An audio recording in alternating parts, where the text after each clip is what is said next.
I'm Mike Costello, and I'm here with Dr. Iris Freelander, and today we'd like to talk to you about flowing with the universal power. There is a universal power that surrounds us and that is everywhere present, and for many people, they like to name it God. For other people, they don't like to name it, but we spend a fair amount of time in this program just promoting the concept of individuals having a spiritual dimension to their life as well as a physical and mental dimension. And so when we speak of universal power, we mean just that, don't we, Iris? Yes, and we can connect with that universal power by our own volition, and we can disconnect. And we often do each from time to time. And when we feel out of sorts, then we're not connected to the universal power. And when we feel that everything is going wonderfully well and we're just sailing through life, then that's true indeed. We are connected. And it's up to us.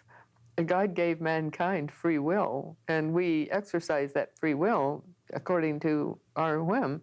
And so when we stay connected with that universal power, it pays wonderful dividends. And we've all seen people, I think you might be an example of that, Dr. Costello, who everything seems to work wonderfully well for them, and in their work and in their home and in their business transactions and in every aspect of life, things just seem to all fall into place all the time. Well, that's no accident. And it's because that person has stayed attuned to universal power, and they know what they need and want in life. And it's simple, isn't it? It is. It is simple, but it is something that can be learned for those who have difficulty with the challenges of daily life. And the fact is that everyone has challenges of daily life, even me, and especially me. So we all have challenges, but the way that we deal with those challenges really determines the quality of our life. And that begins with the reaction that we have in mind, and also how it is we are guided and directed in terms of the way that we think, the things that we say, and our behavior and actions. And we talk so often about the connection of this universal power, and again, people name it all kinds of things, and it depends upon individual background what people choose to name this reality, this divine reality, higher power, God.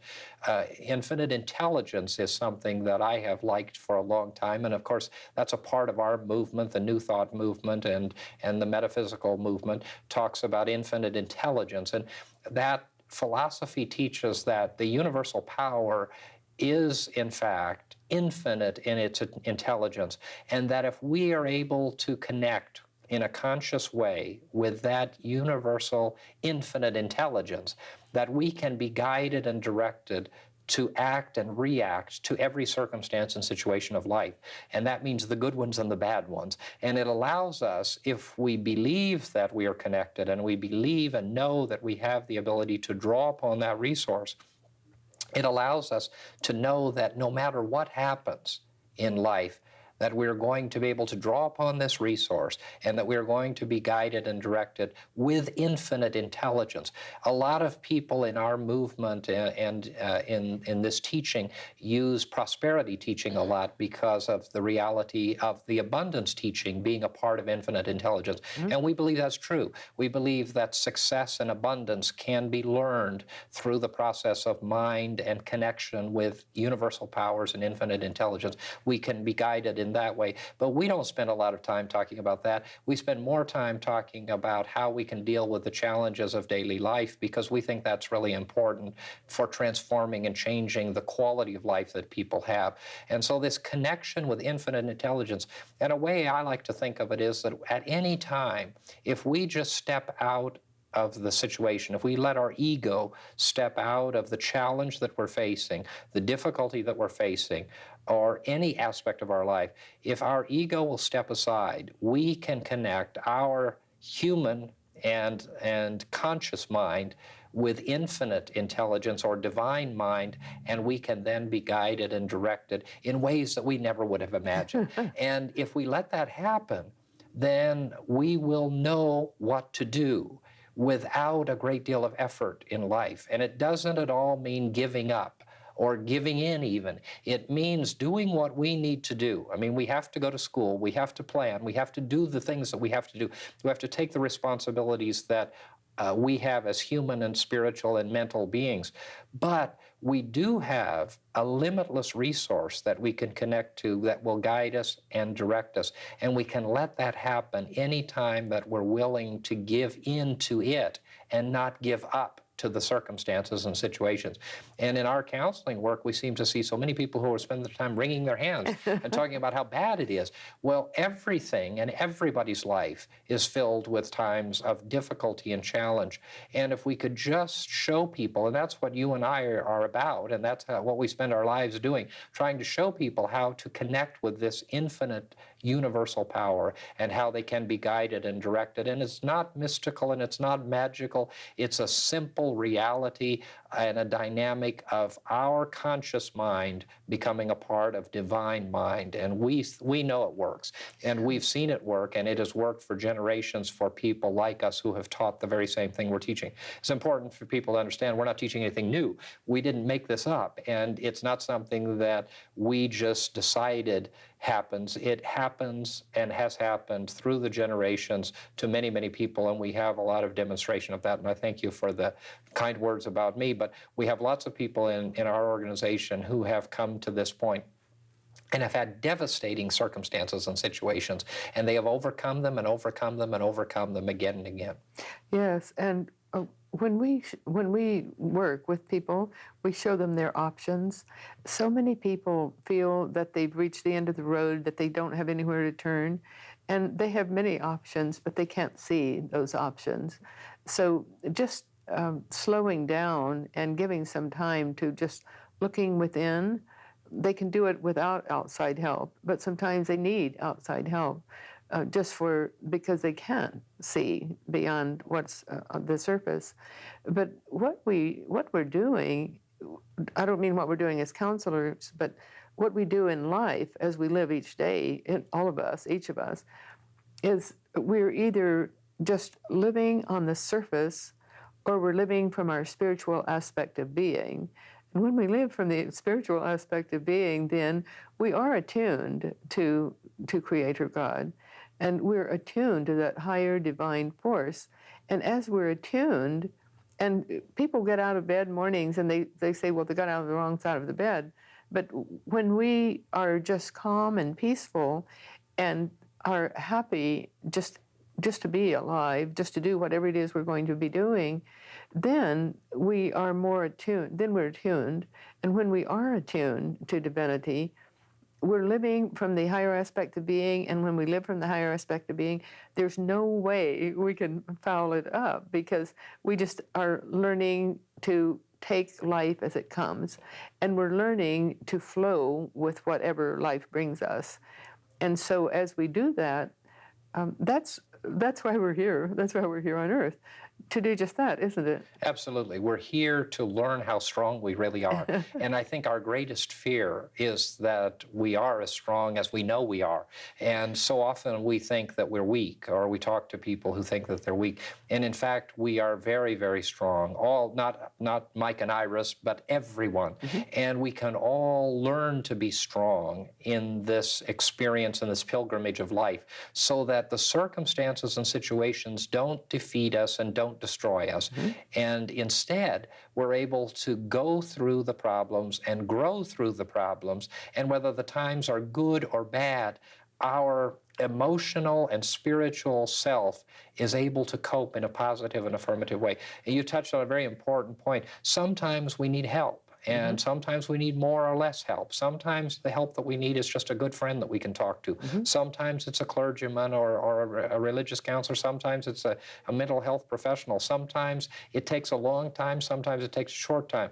But the fact is that we all have the ability to connect with this universal power, and we all have the ability to deal with every circumstance and situation in our lives, and we all have the reality and the truth that we are whole and healthy persons. We may not behave like it, and we may not even believe it ourselves all of the time. But if we once come to believe it, then we connect with that reality and with that truth. And when that happens, then we're able to cope, we're able to have good direction, good guidance, and we're able to deal with circumstances and situations. And when that happens, then people come to seek us out to help them in their problems. But in the other aspect of life, people with difficulties marvel at how it is we do what we do. But it isn't us alone who are doing it. It is this issue of collective consciousness, of our understanding of our connectiveness one to another, and our connectiveness to this universal reality of divine intelligence. And you can name it whatever you want. And we need to understand that. So we're not telling people that they can't believe what they believe, and we're not asking anyone to change anything other than the way that they think about themselves and their relationship with this infinite power, or this universal power.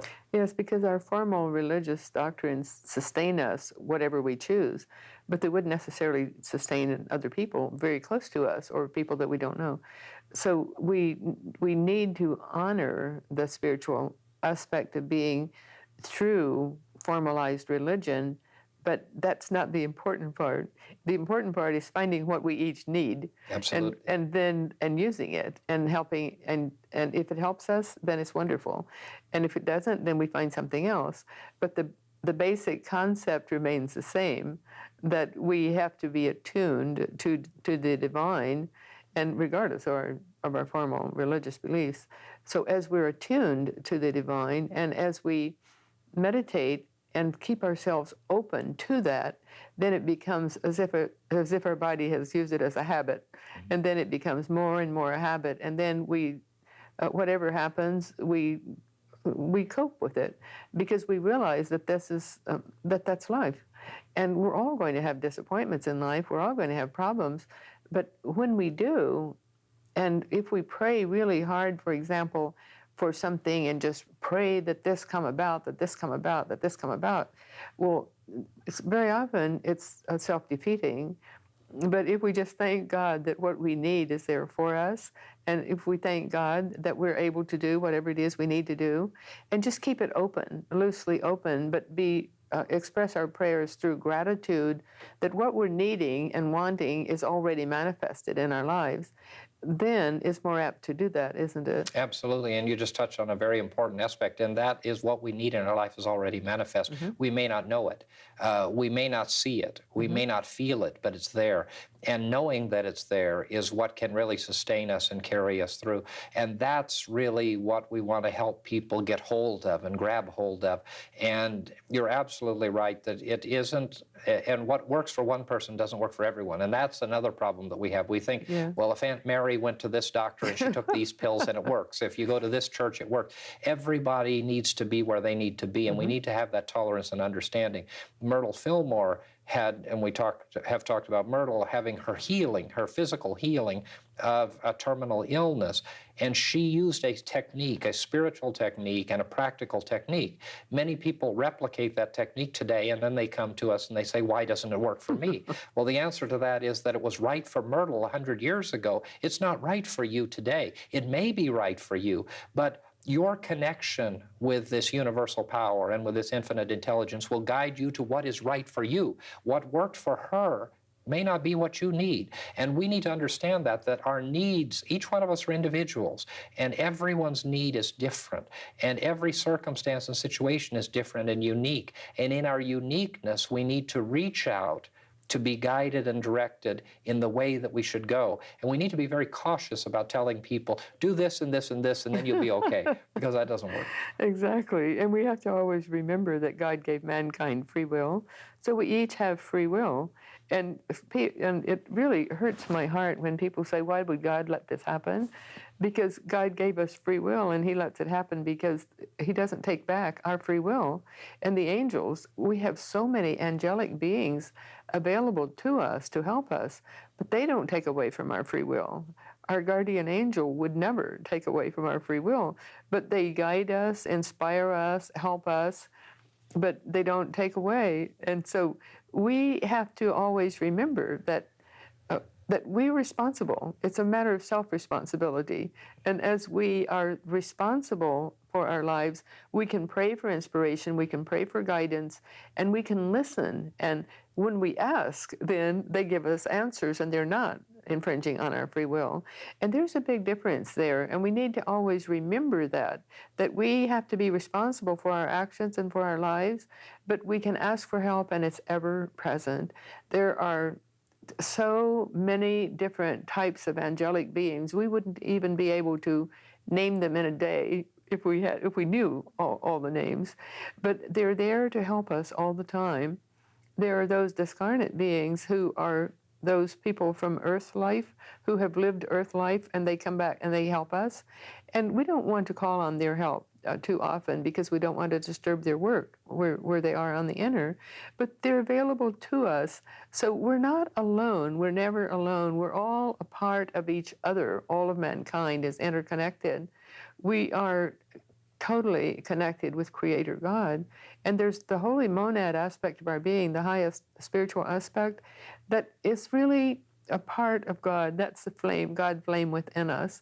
And so as if we could just know, if we could each just know how much help there is available to us, we would never despair.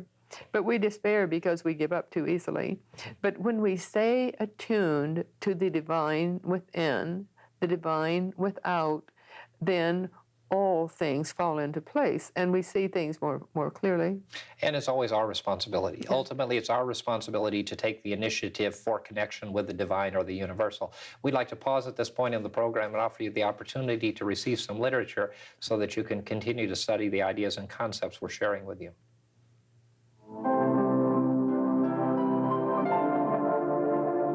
We would like to offer you the opportunity to receive one of these free booklets to further your understanding of the new thought message of confident living. Each month we will feature a different booklet, which will be mailed to you free and postage paid. Simply address your request to Confident Living at P.O. Box 7726, Long Beach, California, 90807.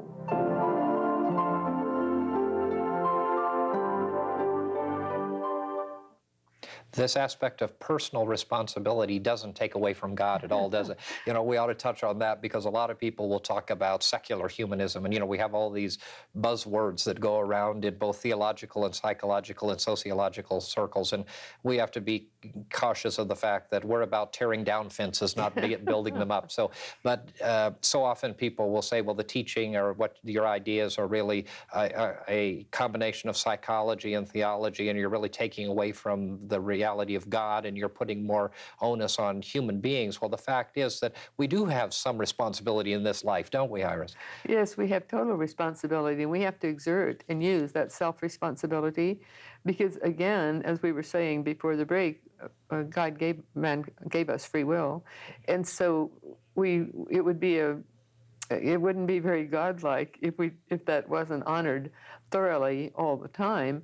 But that's why we're here. If God made all our decisions for us and we didn't have to have any self-responsibility, why should we be on earth? Why have this earth life? It's to develop and grow and help others and expand, so that when we work our way back to divine Creator God, in the end of our incarnating cycles, then we add more greatly to that aspect of being. And a lot of people say, well, how can you add to God when God is all there is, and God is all in all? Well, we do. Mm-hmm.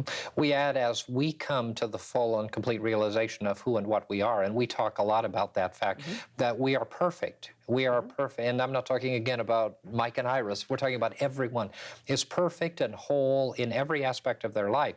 The demonstration of our lives may not be, mm-hmm. because of circumstances and situations, because of decisions that have been made, because of the influences of those around us, because of this experience that we call life, this pilgrimage of life. But in fact, this universal power sees us and wants for us good and only good, and we are perfect and whole. And as we come to the realization and the understanding of that, we begin to make these decisions that we need to make, and we begin to take responsibility, and then we begin to be the people that we need to be, not out of fear because we're going to be punished if we don't, but we do the things that we do because of the right things to do. We're good to other people because it's the right thing to do, not because God's going to punish us. And so it is an aspect of understanding the relationship between the universal or the divine and ourselves, and the fact that we are becoming that which we have always been, but that we are not yet fully manifest in either our thinking or our behavior. And as we move closer to that, we become stronger in mind and body and spirit, and we're able to learn that which we came into this existence to learn. And that is that we can deal with any circumstance and situation, that we need to love and be tolerant of everyone around us, and that nothing at all can touch us, and that there's nothing at all to be afraid of. And if we live from that principle, which is really the foundation of what we teach and what we share with others, then we can go through life in a totally different way, always connected to this universal power.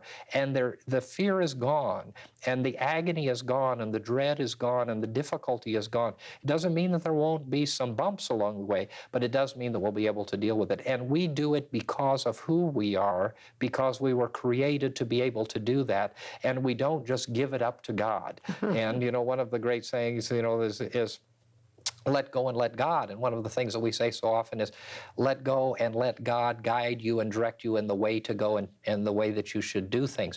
Because we have some obligation. We have a great obligation to be proactive in this experience of life, because the presence and power of God or the divine wants only good for us. And so that reality is undergirding us always. And that universal power is never changing. And it doesn't like us one minute and not like us the next, and permit this to happen and not permit that to happen. That's not the situation at all. The fact is that we are connected with a loving divine presence always, that is filled with infinite intelligence, that can infill our way of thinking and our life, and we can then breathe in this positive aspect of life, be guided and directed, sometimes through our tears and suffering, to deal with whatever we have to deal with, and to come out on the other side the vibrant and radiant persons that we truly are.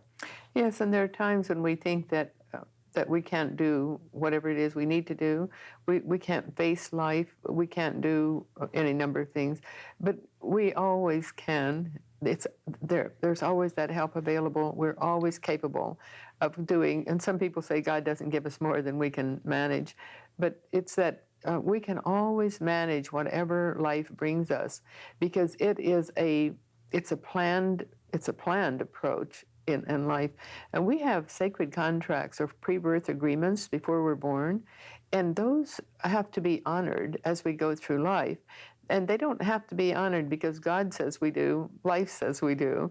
And that's why we're here, to work through those various things. And as we face whatever life brings us, heroically and calmly and peacefully, then we're knowing in our heart that whatever is happening for a reason, as you just said so very well, that it's happening for a reason.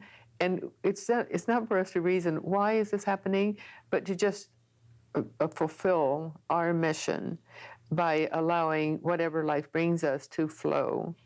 Absolutely. We say so often that people often, and you know and I know in our counseling and all of our aspects of our life, both spiritual and counseling, people will say, why does this happen? Why does this happen? And when people ask why, generally they don't want to know why. They don't want an answer. They want an argument. But what we need to say in life is not why did this happen, because it's happened. It's done. That's an experience that's done. What we need to ask in life is, what do we do now?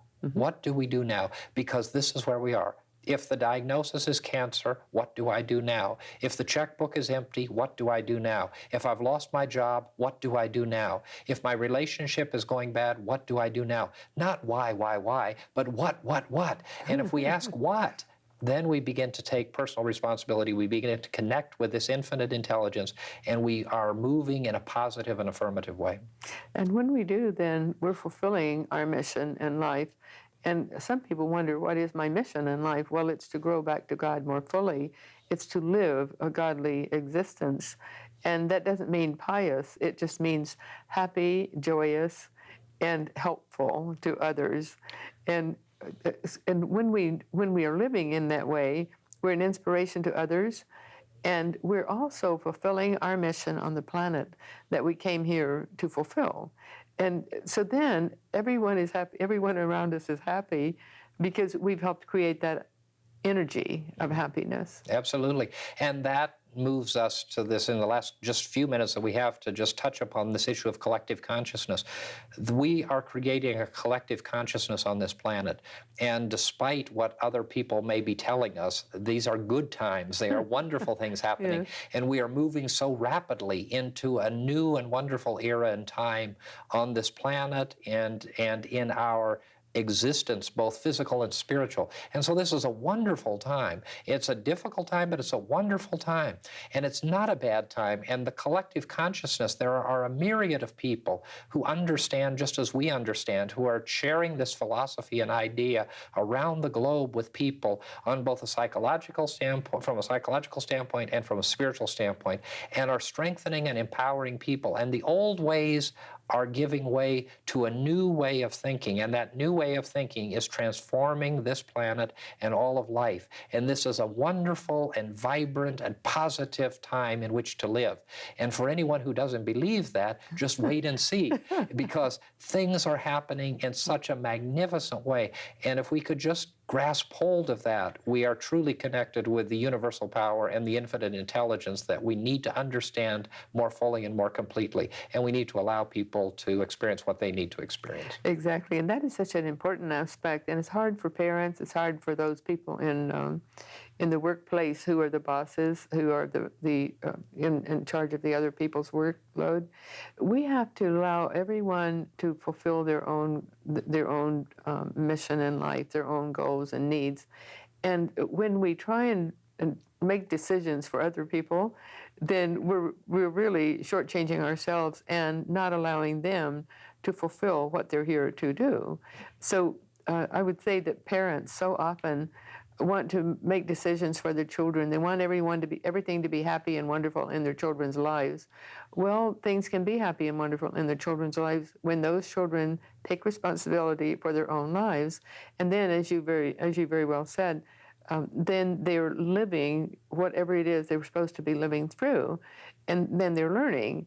But if parents take that responsibility for them over and over, then they're not learning anything. And so many parents who are elderly parents and their children are past middle age, well, they still want to tell them what to do, which is such a terrible waste of human life, because they're not living their life fully if they're not making their own decisions and living the consequences. Absolutely. We need to accept the consequences of life. We need to live our lives fully and completely. We need to be happy and fulfilled and empowered people.